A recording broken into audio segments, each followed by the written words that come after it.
దేవుని పరిశుద్ధ ఘనమైన నామమునకు మహిమ కలుగును గాక. ఈరోజు వాక్య ధ్యానం కొరకు యెహెజ్కేలు గ్రంథం 35వ అధ్యాయం. ఈ పర్యాయం ప్రభువు యెహెజ్కేలు ప్రవక్తకు షేయీరు అనేటువంటి ఒక పర్వతం మీద నివసిస్తున్నటువంటి పట్టణానికి ఈ విషయాలు తెలియచేయమని ప్రకటించమని చెప్పడం జరిగింది. ఈ షేయీరు ఎవరు అంటే యాకోబు సహోదరుడు అయిన యాషావు సంతానమైన ఎదోం వాళ్ళ ప్రాంతం. వీరి గురించి బైబిల్ గ్రంథంలో అనేకమైన ప్రవచన వాక్యాలు ఉన్నాయి. అదేమనంటే యెషయా గ్రంథం 21 నుంచి 11వ వచనం నుంచి 12వ వచనం వరకు, ఇర్మియా గ్రంథం 49 7 నుంచి 22, ఆమోసు గ్రంథంలో 1వ అధ్యాయము 11 12 వచనాలు, ఓబేద్యా గ్రంథంలో 1 నుంచి 16 వచనాలు ఈ ప్రాంతం గురించి, ఆ ప్రజల గురించి చెప్పడం జరిగింది. ప్రభు ఎప్పుడైనా ఒక విషయాన్ని ఒక ప్రాంతానికి కానీ, ఒక జనాంగానికి కానీ, ఒక వ్యక్తికి కానీ చెప్పమంటే చాలా ప్రాముఖ్యమైనదైతేనే తప్ప ఆయన మాట్లాడడు. ఆయన ఖాళీగా కూర్చునే దేవుడు కాదు. ఎవరితో పడితే వాళ్ళతో మాట్లాడే దేవుడు కాదు. ఎవరితో పడితే వాళ్ళతో సమాచారం అందింపచేసే దేవుడు కూడా కాదు. అది ఎంతో ప్రాముఖ్యమైతే తప్ప ఆయన మాట్లాడు. ఆయన చొరవ తీసుకొని మాట్లాడా ఏదో ఒక కార్యం జరుగుతుంది అని మనం అర్థం చేసుకోవచ్చు. ఆయన చెప్తున్న మాట ఏంటంటే, షేయీరు పర్వతమా, పట్టణమా, నీకు నేను విరోధిని, నా హస్తం నీ మీద చాపాను, నిన్ను పాడుగాను పనికిరానిదిగాను చేస్తాను. నీవు జనాలు లేని పట్టణంగా ఎడారిగా ఉండిపోబోతున్నావు. నువ్వు పాడైపోతావు. అప్పుడు నేనెవరినంటే యెహోవాని అని తెలుసుకుంటావు అని ప్రభువారు ఒక ప్రవచనాన్ని విడుదల చేస్తున్నారు. ఆ పట్టణము సుందరమైనది, ఎత్తైనది. ఈ ఎత్తైన ప్రాంతంలో ఉన్నటువంటి పట్టణం అట్ట జనాలు లేని పట్టణంగా మారిపోతుందట. అంత మాత్రమే కాదు, అది పాడైపోతుందట. పూర్తిగా ఆ పట్టణము ఎడారైపోతుందట. అప్పుడు తెలుసుకుంటదట ఆ ప్రాంతము, లేకపోతే ఆ ప్రాంతపు ప్రజలు దేవుని యొక్క గొప్పతనం ఏంటో, దేవుని ఉనికి ఏంటోనని. అసలు ఎందుకు ఆ పట్టణం మీద దేవుని కోపం, ఎందుకు ఆ పట్టణం నాశనం అయిపోవాలని ప్రభు చెప్తున్నారు? ఆ ప్రాంతం జనాలు లేకుండా ఎందుకు వెళ్ళిపోవాలి? కారణం ఏమైనా ఉంది అనంటే చెప్తున్నాడు, ఇశ్రాయేలీయుల ఎడల ఎడతెగని పగ కలిగి ఉన్నావు. ఇదే నువ్వు చేసిన పని. ఇశ్రాయేలీయులు అంటే దేవుని ప్రజలు. దేవుని ప్రజల పట్లట ఈ పట్టణం వాసులు పగ కలిగి ఉన్నారట. ఇది ఒకరోజు 2 రోజులు పగ కాదట. దీర్ఘకాలికంగా నువ్వు ఆపకుండా చూపిస్తున్న పగ. నువ్వు పగబడితే ఏం చేస్తావు? నా చిన్నతనంలో అనేవాళ్ళు, బాబోయ్ పాము పగబట్టిందంటే చంపి వరకు ఊరుకోదు, అలాంటి పగబట్టేసిందట. 6 నెలల తర్వాత కనిపించిందట. 3 నెలల తర్వాత కనిపించిందట. అదే పాము, అది పగబట్టేసింది అని చెప్పేవాళ్ళు. నిజంగా పాము పగబడుతుందా అంటే సైంటిఫిక్ గా పాము పగ పట్టదట. మరి ఏంటి సంగతి? 6 నెలల తర్వాత మళ్ళీ దారిలో ఎక్కడో పాము కనబడితే ఆ పామే కనిపించింది అనే భ్రమ. లేదండి బాబు, మీకు తెలీదు, చాలాసార్లు జరిగిందిలాగా నేనే చూశాను అని నువ్వు అన్నా అది వాస్తవము కాదు. ఎందుకంటే ఎక్కడో ఏదో సమయంలో ఏ సినిమాలోనో చూసుంటావు. అది పగబట్టుకోవడం. అది చూసి నీవు అదే మాట్లాడుతావు. ఎవరో చెప్పుంటారు అదే మాటలు నాటికిపోయాయి. కానీ వాస్తవాన్ని నువ్వు గ్రహించలేకపోతున్నావు. పాము పగబట్టింది అనంటే ఈసారి నమ్మవలసిన పని లేదు. ఎందుకంటే దానికి విచక్షణ, వివేచన ఏమీ ఉండదు. మరలా నిన్ను గుర్తుపెట్టుకుని టార్గెట్ పెట్టుకుని నీ కూడా రావడానికి కుదరదు. అది పంచలో ఉందని, ఇంటి చుట్టూ తిరుగుతుందని ఎన్నెన్నో మనుషులు భ్రమపరిచే మాటలు మాట్లాడుతూ ఉండడం చిన్న సమయంలో, చిన్న వయసులో నేను విన్నాను. కనుక అది వాస్తవం కాదని తెలిసినప్పుడు దాని గురించి ఏ భయము, ఆందోళన లేనే లేదు. అలాగనుకుంటే అనేక పర్యాయాలు కారులో ప్రయాణం చేస్తున్నప్పుడు ఎన్ని పాములు చచ్చిపోతాయి నా కారులో. కావాలని చచ్చిపోతూ ఉంటాయి. అయినా ఏ పాము మా ఇంటికి రాలేదు. ఎప్పుడు నా మీద పగ పంచుకుని, ఏయ్ నువ్వు దారిలో వెళ్ళినప్పుడు నన్ను ఎక్కించావు, నేను చచ్చిపోలే, వచ్చేసా మళ్ళా అని చెప్పదు. మా అమ్మని చంపుతావా, మా నాన్న చంపుతావా, నేను వదిలేస్తానని. ఆ పిల్లలు కూడా రాలేదు. వస్తే అవి నా చేతిలో చస్తాయి. ఏంటి పగ పెంచుకోవడం? జ్ఞానం లేని మాటలు మాట్లాడడం వింటుంటారా కదా. ఈసారి జాగ్రత్తగా ఉండండి. అలాంటి ఆలోచనలు విడిచిపెట్టండి. ప్రభు చెప్తున్నారు, నువ్వు దీర్ఘకాలికంగా పగ పెంచుకొని ఉన్నావు నా ప్రజల మీద. నువ్వు ఏమనుకుంటున్నావు? నా ప్రజలను నువ్వు పగ పెంచుకొని ఉంటే నాకు తెలియదు అనుకుంటున్నావా? అందుకే నేను నాశనం చేయబోతున్నాను అని. ఈ వాక్యాన్ని వింటున్న ప్రజలారా, నీకు కూడా దీర్ఘకాలికంగా ఎవరి మీదన్నా పగ ఉందా? చంపేయాలన్నంత కసి ఉందా? నా చేతికి దొరికిన తర్వాత వాళ్ళ సంగతి చెప్తానని కంఠంలో విషం పెట్టుకున్నటువంటి మనిషిలాగా సమయాన్ని గడుపుతున్నావా? సమయం దొరికిన తర్వాత దెబ్బేస్తానని అంతరంగంలో పగ ఉంచుకుంటున్నావా? వాక్యానికి విరుద్ధమైన బ్రతుకుతున్నావు. జాగ్రత్త. దేవుని యొక్క వాక్యం ఇలా సెలవిస్తూ ఉంది, నీ శత్రువుని సైతము ప్రేమించాలి అని. నిన్ను వలె నీ పొరుగు వారిని ప్రేమించాలని. నిన్ను నువ్వు ప్రేమించుకునే వ్యక్తివైతే నీ పొరుగు వారిని ప్రేమిస్తావు. అయితే నువ్వేం చేసుకుంటున్నావు? పగ పెంచుకుంటున్నావు. నువ్వు దేవుని వాక్యానికి విరుద్ధమైన బ్రతుకును బ్రతుకుతున్నావు. ఎవరో ఒకసారి చెప్పారు, బాప్తిస్మ ఇచ్చేటప్పుడట ఒక ఆమె నా చెయ్యి పైనెట్టుకొని బాప్తిస్మ తీసుకొచ్చండి అని అడిగిందట. అడిగితే అదేమ్మా చెయ్యి పైకెందుకు, మొత్తం నిలువెల్లా ములగాలమ్మా అంటే, లేదండి ఈ చెయ్యి పైకి వదిలేసి బాప్తిస్మ ఇవ్వండి, కావాలితే మరొకసారి చెయ్యిని ముంచి దిగిరానులేండి అందట. ఆయన అడిగేటట్టు అసలు ఎందుకు చెయ్యి పైకెట్టాలి అని అంటే, నేను ఒక ఘోరమైన మాట విన్నానండి నా గురించి. నేను ఆ మనిషిని కొట్టాలనుకుంటున్నాను. కాబట్టి ఈ చెయ్యికి బాప్తిస్మ ఇచ్చేస్తే ఆమెను కొట్టడానికి ఉండదు. కాబట్టి అవకాశం కుదరలేదు. అది కొట్టేక మరలా ఈ చేతిని ముంచుది గాని అందట. బుద్ధి లేని వ్యక్తి. పగ పెంచుకొని బాప్తిస్మ తీసుకుంటా. మారు మనసే లేదు నీకు. ఇతరుల్ని క్షమించే గుణమే లేదు నీకు. నీకులాంటి వాళ్ళకి పరలోక రాజ్యం ఉంటుందా? ఎదటి వ్యక్తిని క్షమించలేని నీవు ఎలాగున పరలోకం పోతావు? పగ పెంచుకొని పరలోకం పోవడానికి కుదరదు. నేను చిన్నప్పుడు చూశాను టీవీలో ఒక సందర్భం. అదేంటి అనంటే 32వ జన్మంటాడికి. మరి ఏ సీరియాల్లో ఏమో నాకు గుర్తులేదు, కానీ ఇది మాత్రం ఆ మాట నా బుర్రలో బాగా స్ట్రైక్ అయిపోయింది. 32వ జన్మంటాడికి. ఈ 32వ జన్మలో ఆడిని ఎవడో పగ పెంచుకొని 32 జన్మలుగా ఎదురు చూస్తున్నాడట. ఏ జన్మలోనూ దొరకలేదట, సంపలా పోయాడట. కనుక ఇదే చివరి జన్మట. ఈ జన్మలో ఆడిని చంపేయాలట. చంపకపోతే వీడికి నరకమట.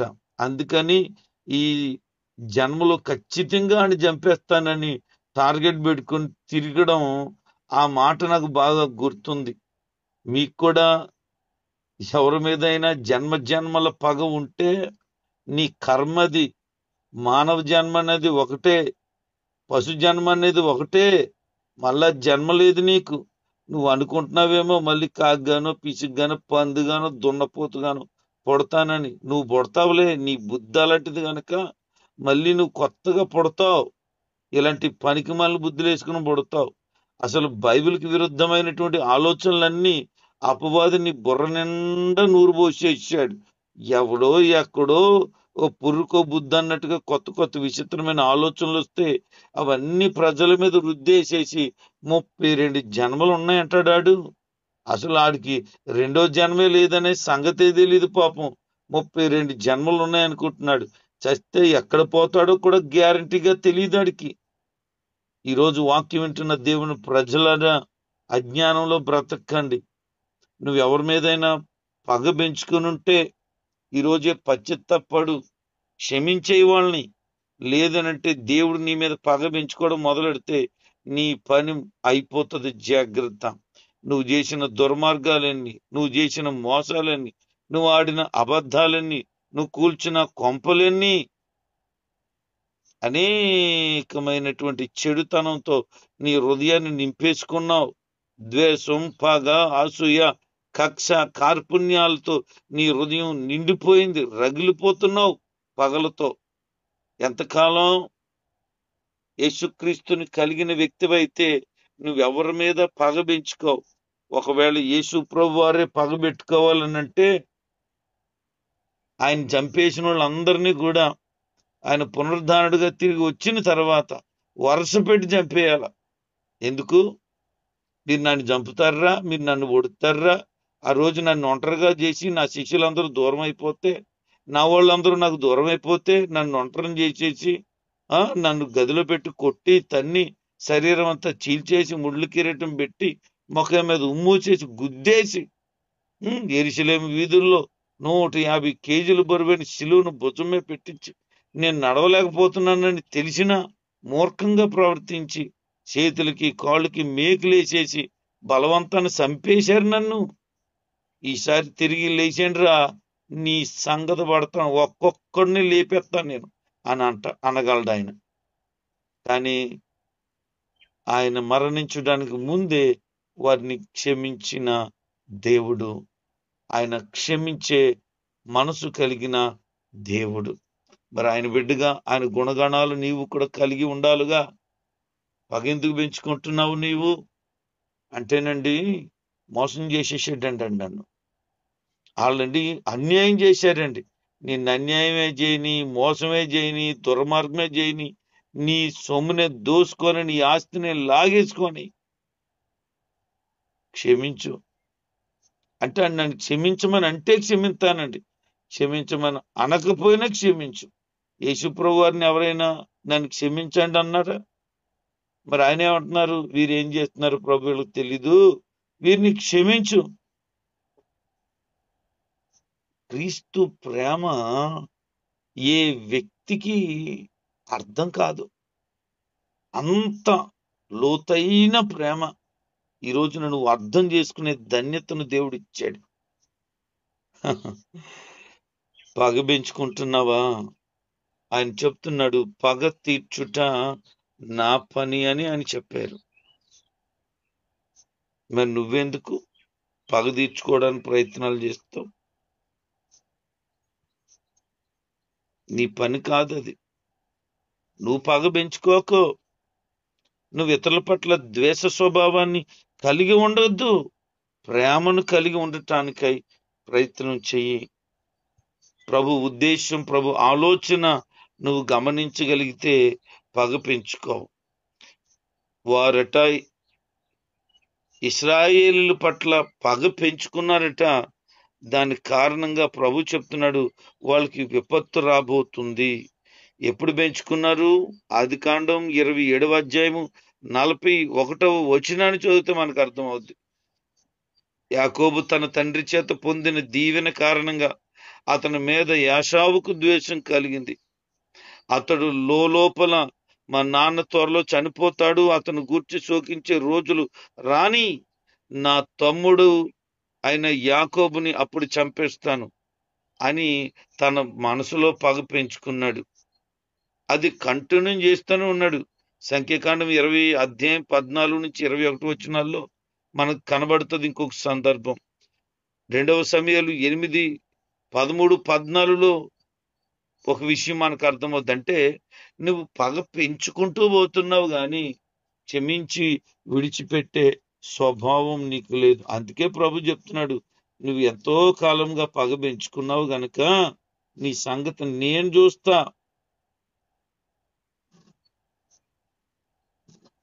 నువ్వు వదిలిపెట్టు, దేవుడు చూసుకుంటాడు. నువ్వు పట్టించుకోవడం మాని, ఆయన చూసుకుంటాడు. నువ్వెవరి మీద కక్ష పెంచుకొని ఏం చేయగలుగుతావు? ఏం సాధింతావు? వాళ్ళ మీద పగ పెంచుకొని ఏమైనా చేయగలవా? నీ వల్ల అవుద్దా? మొన్న ఒక న్యూస్ చూశాను నేను. ఆ న్యూస్ లో వాళ్ళ సహోదరుని ఒకడు మోసం చేసి చంపేశాడు. ఆ విషయాన్ని మనసులో పెట్టుకున్నాడు. వాళ్ళ ఇంట్లో వాళ్ళని ఏమీ చేయలేకపోయాడు. ఆ విషయాన్ని వాళ్ళ పిల్లోడికి చెప్పాడట, రేయ్ మా సహోదరుని ఇలా చేశాడు పలానోడు అని. వీడు పెరిగి పెద్ద అయిన తర్వాత వాళ్ళకు పుట్టిన పిల్లని ప్రేమించినట్టు నటించి ఆమెను ట్రాప్ చేసి ఓ ప్రాంతాన్ని తీసుకెళ్లి పాడు చేసి చంపేశాడు. పోలీసు వాళ్ళకి దొరికాడు. ఎందుకురా నువ్వు ఆ పిల్లని ఇలా చేశావు, ప్రేమించేవాటి కదా డామ్ డూమ్ డుచుకని అడవడి చేస్తే, వాడు మా నాన్న సహోదరిని వాళ్ళ నాన్న ఇలా చేశాడు, అందుకే నేను ఇలా చేశానని ఏం చెప్పాడు వాళ్ళ కొడుక్కి. వాడు తీర్చలేని పగను పిల్లవాడికి పెడితే ఆ పిల్లోడు ఆ ఫ్యామిలీ మెంబర్ని ఒకరిని పాడు చేసి చంపేశాడు. అంటే పగని పిల్లలకి పంచుతావా? ప్రేమను పంచు, పగను పంచొద్దు.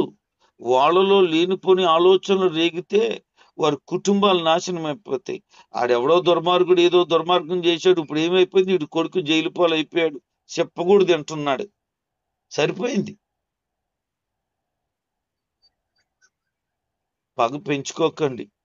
ఈ అధ్యాయం మొత్తం ఒకటే సందర్భాన్ని తెలియచేస్తుంది. అదేంటి అని అంటే, పగ పెంచుకున్నాడట యాకోబు చేసిన మోసానికి. అందుకే ఆ పగ కారణంగా దేవుడే శిక్ష వేస్తున్నాడు. ఎదోము ప్రజలు అనగా యాషావు సంతానం ఆ రోజున యాకోబు మీద కోపగించుకున్న సందర్భాన్ని ఇక విడిచిపెట్టలేదు. వాళ్ళు కంటిన్యూ చేస్తూ వచ్చేశారు. ఈ రోజున నీ పగను నీకు, నీ పిల్లలకి, వారి పిల్లలకి, వాళ్ళ పిల్లలకి పంచుతూ పోతే ఒక రోజున సమాజం ఉంటదా? యాకోబుకి యాషావు సంతానానికి నేటికి కూడా గొడవలు జరుగుతూనే ఉన్నాయి. అబ్రహాం కుమారుడైన ఇస్సాక్కి, ఇస్మాయిల్కి నేటికి గొడవలు జరుగుతూనే ఉన్నాయి. వాళ్ళలో క్షమించే హృదయం లేదు. యేసు ప్రభు యొక్క శిలువ త్యాగమే మనల్ని క్షమించమని చెప్తూ ఉన్నాడు. కనుక ఈ రోజున నువ్వు క్షమించలేని గుణాన్ని విడిచిపెట్టి క్షమించే మనసును నువ్వు కలిగి ఉండాలని, లేకపోతే వారికి కలిగిన విపత్తి నీ జీవితంలో కలగబోతుందని ప్రభు తెలియచేస్తున్నాడు. చెడ్డ అలవాటు ఏదైనా మనం విడిచిపెట్టకపోతే అది మనల్ని బలి చేస్తుంది అనేది మనం ఖచ్చితంగా గుర్తుపెట్టుకోవాలి. ఇది చెడ్డ అలవాటు కాదా? దీన్ని నువ్వు మనసులో పెట్టుకున్నావు కదా, అందుకనే నీకు అది ప్రాబ్లం అయిపోబోతుంది. ఇశ్రాయేలీలు చేసినటువంటి పరిస్థితికి 2 జనాంగాలు ఎప్పుడు శత్రువులు అయిపోయి ఉన్నారు. వారెవరు? 2 జనాలు అంటే ఇశ్రాయేలు, యోధా. ఈ ఉత్తర దక్షిణ రాజ్యాలు ఎప్పుడు కూడా పగ పెంచుకునే ఉన్నారు. అందుకనే ప్రజల పట్ల అసూయ కోపాన్ని మాని విడిచిపెట్టి దేవుని వాక్యానికి భయపడి బ్రతకాలని ప్రభు తెలియచేస్తున్నాడు. మనుషులు తమ సాటి మనుషుల పట్ల ఎలా ప్రవర్తిస్తారో దేవుడు కూడా వారి పట్ల అలాగే ప్రవర్తిస్తాడని మరొక ఉదాహరణకి ఈ మాటలు చెప్తున్నాడు. అందుకనే మీరు ఇతరులకు ఎలా తీర్పు తీరుస్తారో అలాగే మీకు తీర్పు తీర్చబడుతుంది. మీరు ఏ కొలతతో ఇతరులను కొలుస్తారో అదే కొలత మీరు కొలవబడతారు అని మత్తయి సువార్త 7వ అధ్యాయం 2వ వచనంలో ప్రభు తెలియచేస్తున్నారు. కనుక ఇతరుల మీద పగ పెంచుకోవడం మానేసి దైవికమైన ప్రేమను కలిగి ఉండటానికే నీవు సిద్ధపడు. దేవుని ప్రజలకు విరోధంగా మాట్లాడాలంటే దేవునికి విరోధంగా పలకడమేనని గుర్తుపెట్టుకో. వారికి విరోధంగా ఏదైనా చేయడం అంటే అది దేవునికి విరోధంగా చెయ్యడమే అని గుర్తుపెట్టుకో. దేవుని వాక్య ప్రకారంగా బ్రతకగలిగితే దేవుని ఆశీర్వాదాలు నీకు మెండుగా కలుగుతాయి. కనుక ఈ రోజు నుంచి దైవికమైనటువంటి భయాన్ని కలిగి ఇతరుల మీద ద్వేషం, అసూయ, పగ, కోపం వీటన్నిటిని విడిచిపెట్టి ఉండు. అపోస్తలుల కార్యం 9వ అధ్యాయం 4వ వచనములో సౌలుని దర్శించిన దేవుడు ఇలా మాట్లాడుతున్నాడు. సౌలా సౌలా, నన్ను ఎందుకు హింసిస్తున్నావు? ప్రభువా, నువ్వు ఎవడవి? అసలు నిన్నెందుకు నేను హింసిస్తున్నాను అని తలపొగరుతో మాట్లాడుతుంటే, నా ప్రజలైనటువంటి క్రైస్తవులను హింసిస్తున్నావే, నన్ను హింసించినట్టు కాదా అని ప్రభు నేరుగా మాట్లాడిన మాట అపోస్తలుల కార్యం 9:4లో మనం చదువుతాం. అంటే దేవుని ప్రజలను గనుక ఎవరైనా టచ్ చేస్తే, ఎవరైనా ద్వేషిస్తే, ఎవరైనా పగ పెంచుకుంటే ఆయన పట్టించుకుంటున్నాడని గుర్తుపెట్టుకో. అంటే నిన్ను ఎవరైనా పగ పెంచుకొని, ద్వేషం పెంచుకొని, అసూయ పెంచుకొని, కక్షలు పెంచుకొని ఉంటే ఉండనే గాక, వాళ్ళ సంగతి దేవుడు చూసుకుంటాడు. నువ్వు మాత్రం ప్రశాంతంగా దేవుల్లో ఉండు. ఇశ్రాయేలు ప్రజ వారసత్వం అది పాడైపోయినప్పుడు అది చూసి నువ్వు సంతోషించబడుతున్నాడు. నిజంగా దేవుని ప్రజలు పాడైపోతే సంతోషిస్తావా? అయితే నీ సంగతి తెలుస్తానని చెప్పాడు. దేవుని ప్రజలు ఎవరు వారిని చూసి ద్వేషించిన, అహంకార భావం కనబరిచిన, భ్రష్టపోయిన హృదయం ఉన్నట్లు బయటపడిన దేవుడు మాత్రం తప్పకుండా ఆ విషయాన్ని పట్టించుకుంటాడు. అందుకని దేవుని ప్రజలకు ఏదైనా బాధ కలిగితే నువ్వు సంతోషిస్తే దాన్ని కూడా దేవుడు పట్టించుకుంటాడు. మరి నువ్వు ఎలాగుంటావో వాక్యాన్ని బట్టి అర్థం చేసుకొని ఇతరుల మీద ద్వేషాన్ని మానే, ఇతరులని కోపం పెట్టుకుని ఉండే జీవితం మానే, దైవికమైన భయం, భక్తి కలిగి దేవునిలో ఉండు. లేదు దేవుని ప్రజల మీద అలాంటి స్వభావం కలిగి ఉన్నవా, దేవుడు నీ పట్ల అట్టి ద్వేషాన్ని కనబరుస్తాడని ఈ రోజు ఈ వాక్య సందేశం ద్వారా ప్రభు తెలియజేస్తున్నాడు. కనుక ఎవరి మీద పగ ఉండకూడదు, ఎవరి మీద ద్వేషం ఉండకూడదు. నేను కొట్టిన వాళ్ళు, హింసించిన వాళ్ళని కూడా క్షమించమని చెప్పిన యేసు ప్రభు ప్రేమను అందరూ కలిగి ఉందురుగాక. ఆమేన్.